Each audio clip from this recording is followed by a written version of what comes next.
Yes, everyone. Hello. How we doing? Matt again. Back with the second episode of the Brentford save, where we are going to be using statistical analysis rather than the traditional way of scouting on Football Manager to identify players, bring them through, etc., etc. I've played a little bit off camera since the last video.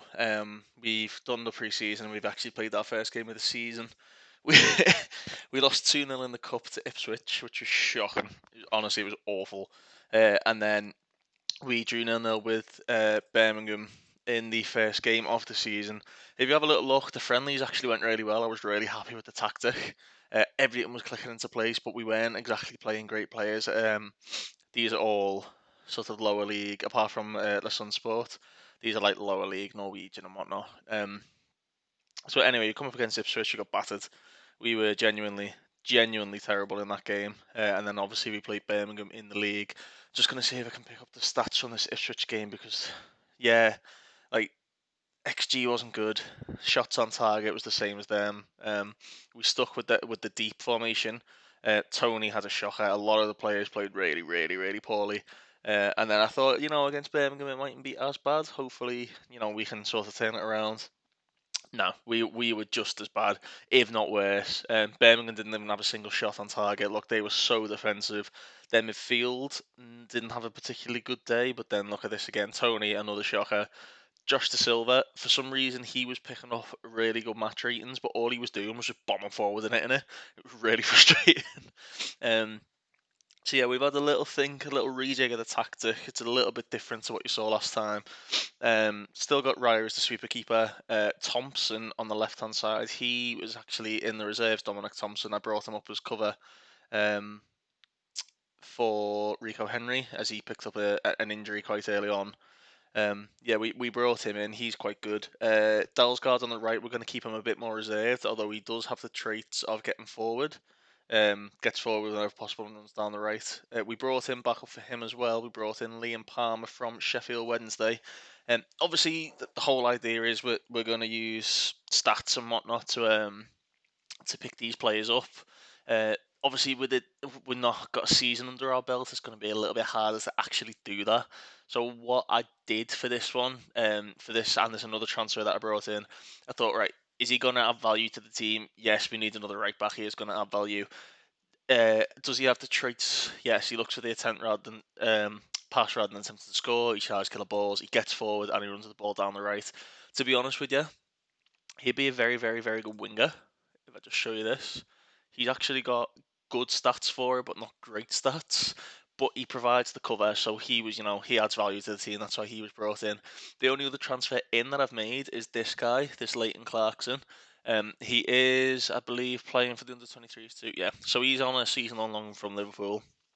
If you have a little look at him, for a youngster, brilliant technical, very good mental, and his physical stats are okay too.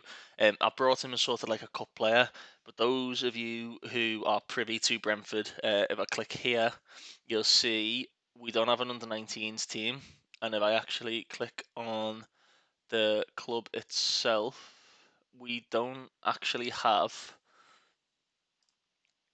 no youth recruitment and no academy coaching. In real life, Brentford decided to come away from bringing youth players through. Their ideology is why would we spend time developing a lot of these players that don't make it? And there's a very good film on BT Sport called No Love in Paradise or No Danger in Paradise. It's one of the two, and it focuses on like academies and failed players and that. And Brentford actually do a little bit on it about why they decided to scrap their academy, but that's very good. So what we're gonna have to do in this save, we're going to have to identify young players who might not be world beaters, but have got the stats and have got the traits to sort of fit what we're trying to do. I think our late in here, he definitely suits that. Dictates tempo. These are all on him anyway. So if you load your save up, I don't know whether he'll have them. He had them on mine. Dictates tempo. Tries long range free kicks. Tries long range passes and likes the ball played into feet. As a CDM, deep lying playmaker defend, that is fantastic. That is very similar to what Christian Norgard has got.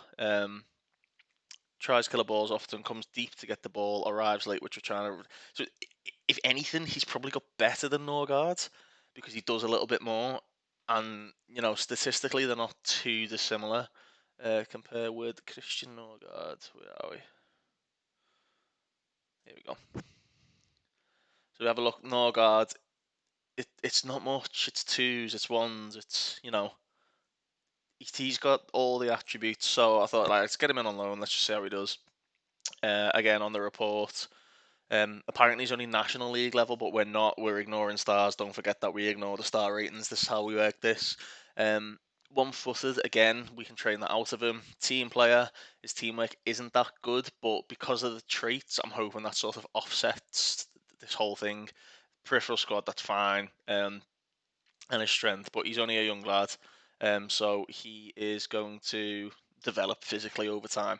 And what we do in this save, I've actually seen work the space Jack do this quite often, rather than training the role that they're going to be playing in, because role familiarity doesn't come with the training, it comes with the match experience. So if I was to play Leighton Clarkson as a centre back for a whole season straight, he mightn't be very good there, but he will start to become natural there rather than me training him to play there. So what Jack does and what I try to do is pick the best position or the best training thing that's going to sort of get everything up to him. He's a midfielder, box to box midfielder, work perfectly for him because he doesn't need any more first touch training, or he's getting some of it. He doesn't need his free kick anymore. All these things where they're like sixes, sevens, sixes, fives, they're all going to come in time. And his training rating is actually 8.25, so he's performing one of the best in the team in the training rating. So the proof's in the pudding there. It works. So hopefully he's going to come in and be a very, very good player for us. Yeah, so there you go. He's second behind Vitaly and else. But yeah, we back to the tactic. We sort of changed it up a little bit because it weren't working.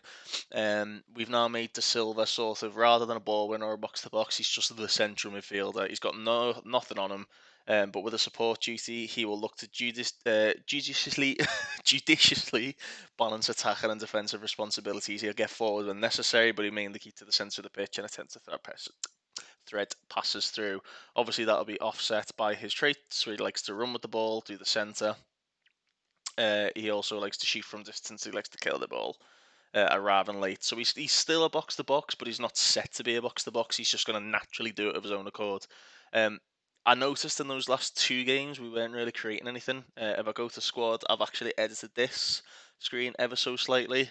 We've decided to include minutes because the metric for picking up things is per minute. So it's like chances created per 90 minutes. So, the more minutes they play, their stats technically should be higher. At the minute, I've only got XG, appearances, goals, and assists in there.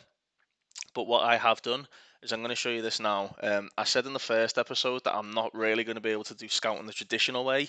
I do have an entire scouting team, but what we do, sort of to see the metrics of what our players have done, we have, if you can see there, I've got a filter set up called Brentford players. Basically all I did is I went to club. When it wants to work for me, club is going to be Brentford. So when that loads through, don't forget this is looking at 6,000, no, 300,000 players from all of your uploaded in. So it might take a little minute.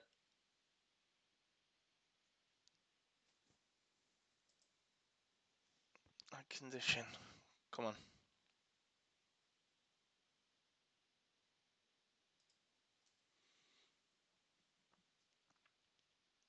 Here we go. So the club is going to be the Bees, Brentford. Oh. Okay, so how I work my metrics out. This picks up all the players who we've got in the first team. It also picks up all the players in the under 23s as well. It will also pick up all the players that we have got within the under 19. I need to turn that off. So, turn these off because we don't need our own players being interested in a transfer. So this is how I pick up my metrics. This is how I'm going to look at their expected goals, how I'm going to look at their shots per 90, goals per 90, interceptions, headers, tackles, again per 90. The passes completed per 90, key passes per 90, chances created per 90, etc. etc. I actually picked the idea of this off a guy called Matty Lewis. He basically has got a blog which was posted by Foxy on. Um, so he's just got a bit of everything. He's doing a save with Nice. He's using statistical analysis, which is something I've always been interested in. So, it sort of worked out, and I've been reading that. And I thought, okay, this view is very, very good. This is how I'm going to work this into to finding players. So let's say I wanted to find a player between 15 and let's say 25. Get rid of the Brentford thing. Our metrics for the team DNA that we want to do is determination, teamwork, anticipation, decisions, work rate, and natural fitness. I can scout for that, which is what I've done in the past. So we've got anticipation, we've got decisions, determination, teamwork, natural fitness, and I believe I'm missing one out. Determination, teamwork, anticipation, decisions, work rate. Work rate. So I need to change teamwork to work rate, okay. So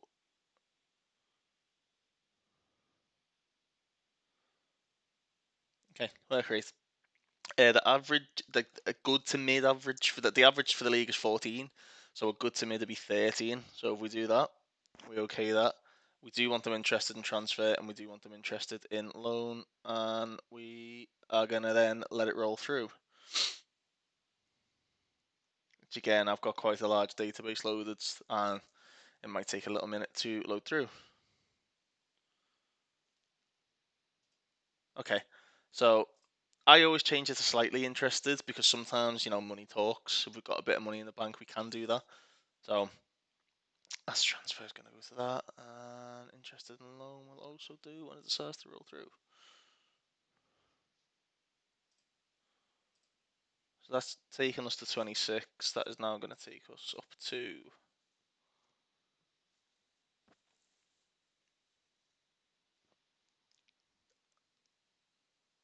a whopping 26. Okay, so again, the metric is going to be done based on minutes. So at the moment, we're not creating enough. That's the way I see it. So what we want, rather than fitting the players into the tactic, I can fit the tactic around the players and change it a little bit. So we're going to be looking at central midfielders because I don't think Matthias Jensen's creating enough for the minute. I'm not going to sign anyone here, by the way, but this is how we're going to do it. So Matthias Jensen's not creating enough at the minute. Who has played the most and who's sort of got what we need? Um, Cameron Brannigan, for example. He's actually quite good defensively as well, to be honest with you. Let's not forget, he's played 270 minutes, he's only made 3 appearances, so again, I can't really do it at the start of the season. But his pass completion per 90 minutes is 27 on average. His key passes is just under one, but he creates about one chance a game in those 3 games. He's set as a deep lying playmaker, but he runs with the ball. He plays short, simple passes. He comes deep to get the ball. He arrives late in the opposition's area, and he likes the ball played into feet. Again, deep line playmaker is quite good for him, but if you have a little look, he probably could play advanced playmaker as well. That's the type of thing I would then look for because he's in a league where he's going to be undervalued because he's in League One. Um, that's sort of the thing we're looking for. He's got good stats for it as well. I mean, this guy, this Tahobo McQuainer, he probably wouldn't get a work permit. That's another thing we've got to think for in the save is work permits are going to be quite hard to come by. This guy as well, if you look at his career, Atalanta, Napoli, Spal and Parma, he's creating a few chances. But again, this is just how we're going to look at the metrics for it.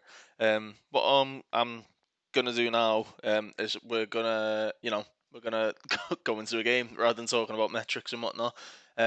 We have got a game coming up in a couple of days, I believe. We've got 4 days for Huddersfield, so I'm gonna pause the recording there, and then I'm gonna come back when we're actually at the game. Right, so we're back. We're at the Huddersfield game now. Just another quick word of advice.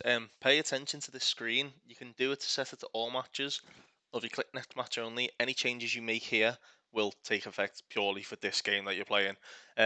What my assistant is telling me to do, he thinks we should increase attack duties, but we're not going to do that. Wants us to play much shorter passing. I believe the opposition are more likely to concede chances playing against a shorter passing game. Huddersfield's tactic on this, it was identified to me beforehand by my scout reporters that they like to play a control possession. So I think what that entails as a basic is like relentless pressing. So we're passing it short and fast. It's going to bring them out. I think that's the idea behind that. So we're going to pop that on for now. We're going to see what he says. He thinks Lewis O'Brien should be shown onto his weaker side. Isaac and Benz are onto his weaker side, and Fraser Campbell onto his weaker side. We're also going to do that. Go through to the team selection. Rico Henry's back, and he is fit, but it's saying he's only going to be able to play 45 minutes. So Dominic Thompson will come on at half time for him. We've gone with Mbuemo on the left hand side, despite him being left footed. He has got the trait of cuts and sides from both wings, so that's fine. Other than that, I believe they're the only changes we made for this game. So we're going to go ahead and we're going to pop in. It's good that it's told us to keep the positive mentality. I like that. I like playing positive on this game. I'm not one to sit back and, I don't mind seeing a game out, but, just sort of playing on cautious and hitting on the counter attack. I don't like that unless I'm a really lower opposition team. Against a higher opposition team, like if I was to come up with this team against Real Madrid, I probably would go a bit more cautious. But yeah, it's never going to happen with this particular squad.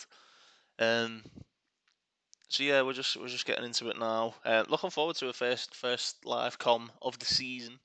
They've got Pereira, Pipa, Harry Toffolo's a very good player. Carl Eiting, who was a bit of an FM Wonderkid. Yeah, I'm not entirely fussed about their attack. I think our defence are good enough to deal with them. Diakabi and Benzer and Campbell, but we'll see. We're favourites for a reason. Yes, we are. We're positive from the off, and we're playing a much shorter football.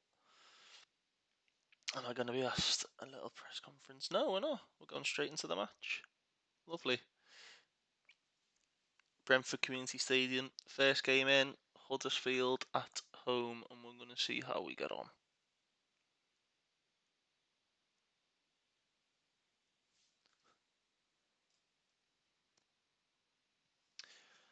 Come on, boys.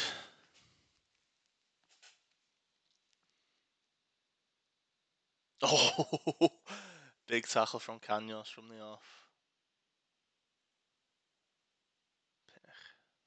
Goes out to Henry. Oh, it's just the start of the game highlight. Lovely. Yeah, I'm just gonna have a little look at that. No, okay. I might have a look at it off camera. The quality seems really low for some reason. Like it had been turned down, and I've not turned it down myself. I think we're playing on extended highlights, so we get to see a bit more. Yes, we are. You have a little look. It's sort of what my scout report did say is that Huddersfield are going to try and control the ball, which they are doing. Yeah, they're definitely controlling the play.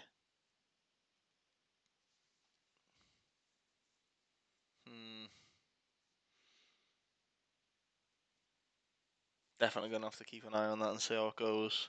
We might have to play a bit more cautious, let them have a bit more of the ball, but it looks like we're putting it back a bit. Here's Matty Jensen with the ball in. Oh, even! Yes! Oh, just as I was saying, he doesn't create enough, and he hasn't in the past two games. Tony's been having a shocker as well, and there we go. Look at that. Whips it in. Tony completely free. Thank you very much. First goal at the Brentford Community Stadium on this save. Oh, what's happened? Dalsgaard's got a bruised thigh. Okay, we'll ignore that for now, but again, we'll keep an eye on it. Liam Palmer is on the bench if need be. Alright, let's see how we get on. I'm just worried about their high press, to be honest with you, but this is what we want Janssen to do, is bring it out, and Tony needs to get it back in there. Oh, unlucky. Back out to him. Yes, Sergi. Yes, Sergi. Yes, Sergi. Tony. Oh, Jensen. You could see that little triangle that they worked there. That was really nice. I think what they do is that they're a higher tempo and much shorter passing. We've got enough height for this, surely. Surely. Ah, lads, come on. No, guys, we missed the header at the back post. When Sarr went off.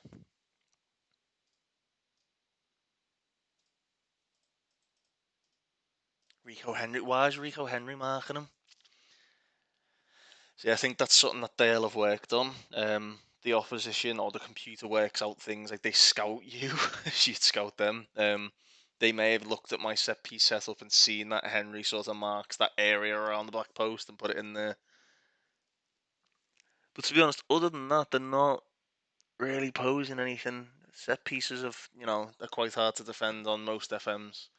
Yeah, we need to press Louis O'Brien. He was identified when I was doing the off-camera work and setting up the sort of the metric system that I work on. That Louis O'Brien was set up as being one of Huddersfield's most creative. So definitely pushing him a bit further back will hopefully help us in this match. But it's not very action-packed. We're now controlling the game, which is good, I want to say, but as I say, we're not creating enough. It's Silva's on a 6.6, Norgard's on a 6.4, and Jansen's on a 6.6. We're not creating enough, are we? Hmm. I'm not liking this little.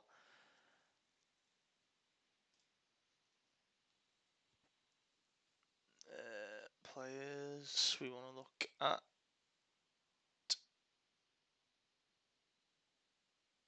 Is that going to take me to his page if I click on him? Oh, shots. No, I don't want shots.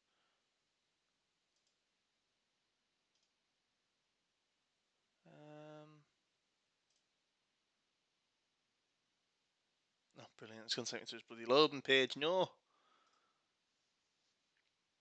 Yeah, I don't think he's playing well enough.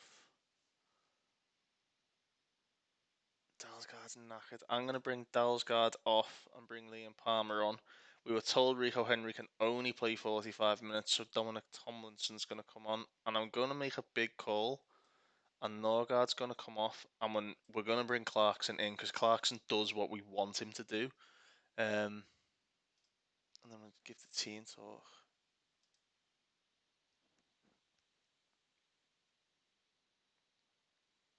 We're not going to give them a team talk. Big game for Clarkson.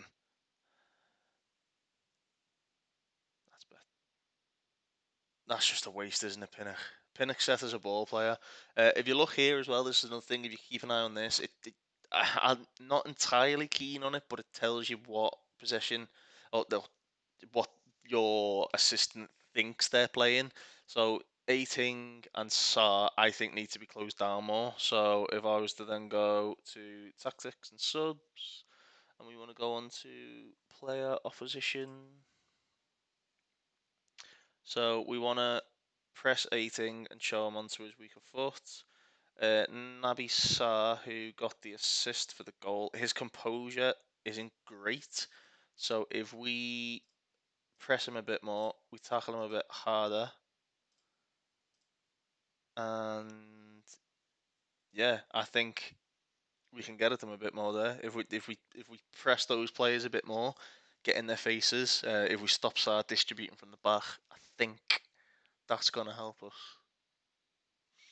Let me know if you're enjoying these, by the way. I'm enjoying making them. I know it's only the second episode, but off camera and behind the scenes, I'm really getting into it. It's something I've always wanted to do, so we'll see, we'll see what the reaction's like. But you can just see them probing us a bit there, and we're pressing them back. You can see the pressure on Sarr. That's what we want. Here we go, Tony. Good ball out to Dominic Thompson. Driving. Come on, lads. Hey, yeah, penalty. And Tony's going to take it. Tony is one of the best strikers in this league, so he's, penalties. I'm a firm believer your centre forward should take them, and he's definitely going to miss. Now I've said that. No, he's buried there. Get in, Ivan. And you can just see that little tweak that I did just by paying attention to that panel was to press those type of players. It was to press their playmaker, which should really be what you do anyway. And if a player's got low concentration or low determination as a defender, definitely get at them as much as you can. That Sarr made a big mistake there. He gave a really poor ball to Jonathan Hogg. We intercepted and we were through. If you look, they've now switched. So I think is now the box to box, and O'Brien's going to be the deep line. So again, we go back in. We're going to change it up a little bit. Opposition, we are going to. We're not going to tackle O'Brien hard. Actually, no, we are going to tackle O'Brien hard. Okay, that's fine. We'll keep that on both of them. We'll see how we get on for a bit.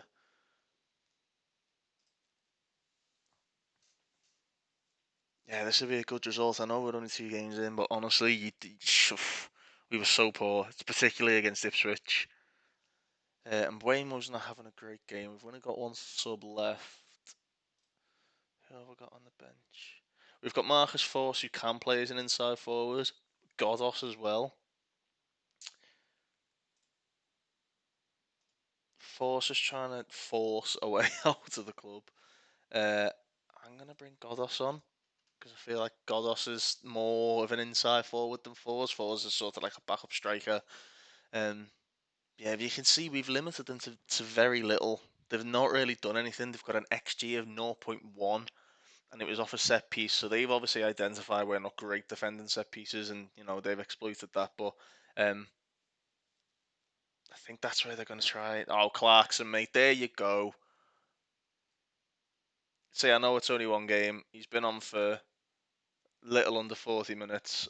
Oh, this is good play, lads. Unlucky Ivan. Back up to it. There you go. That's the determination for you, Godos. Going to go right across the pitch. Slips it through. Sergio Canos. Oh. Lovely move. And that started from Clarkson winning it. Pinnock. Oh. Yeah, that all started from a. It's saying he's on a 6.6. I think he's playing better than that. I think he's definitely playing better than that. Oh, watch those tackles, Sergi. Now we press Sarr. And it's intercepted because we pressed O'Brien. This is what we want. Good ball by Jensen to Ivan Toney. Sergi Canos to Clarkson. De Silva back to Leighton Clarkson. Palmer to Canos. Oh. Again, you can start to see the wheels are turning a little bit. It's all going through Clarkson. So that substitution in the second half, that was a good decision because Norgard was having a shocker. Okay, we're just going to put a bit of time wasting on. I'm going to drop the tempo a little bit. I just want to see the game out. As I say, we've not been playing particularly well this season, so we'll see the game out, see how we get on after that. They are switching O'Brien and Eiting's roles constantly. They really are. Eiting is now an advanced playmaker, and O'Brien is a box to box. Yeah, we completely saw that game out there. Completely. That's great, lads.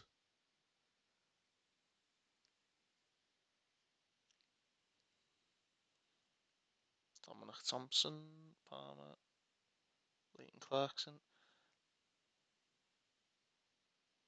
This is what I like about doing saves with this type of club, particularly Brentford, because they don't have a youth set up. We have to identify the youth ourselves.